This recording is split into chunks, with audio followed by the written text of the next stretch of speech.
This next story is new at 11. We're learning more about what happened the night a driver crashed into a popular Arlington pub, injuring more than a dozen people. It turns out a volunteer firefighter was there when this happened, and in a matter of seconds, he went from customer to the first responder on the scene.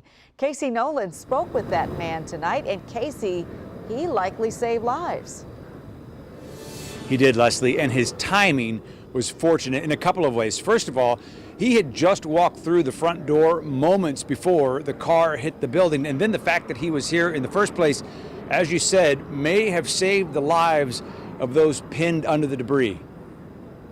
As bad as it looked when I got in, the fact that everybody got out is, to me, it's unbelievable. If it's hard to believe everyone got out, then it is just as hard to understand how someone could run into a situation like this. I was worried about the people inside. Timo Klotz had just stepped out of the Ireland's Four Courts pub to repark his car when he heard what police say was an Uber driver crash through the front of the building. As most ran for cover, Klotz ran toward the chaos. There was people everywhere, and I ended up climbing over tables and whatever else it was. Klotz says he and others, including a police officer who had showed up, were gently trying to help several people pinned under debris when his training as a volunteer firefighter told him they needed to move quicker. He could tell a small fire was about to explode into something much more dangerous. And we just started pulling on them, and it was pretty harsh on them, but with the fire going, I was like, we have no time, we need to get him out. And they did,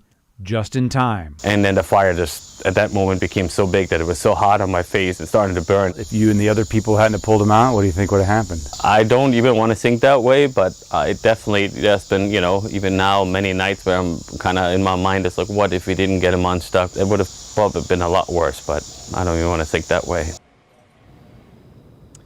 Why all of this happened, the how of all of this, is still under investigation. According to an update from the pub, all of the people who were hospitalized are expected to be okay.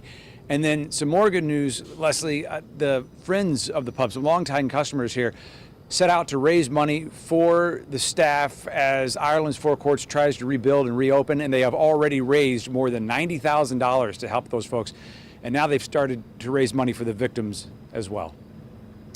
We're just so glad, Casey, that everyone survived. What an amazing effort by the survivor, by the firefighter that you just interviewed, and all the others who stepped in when we needed it most.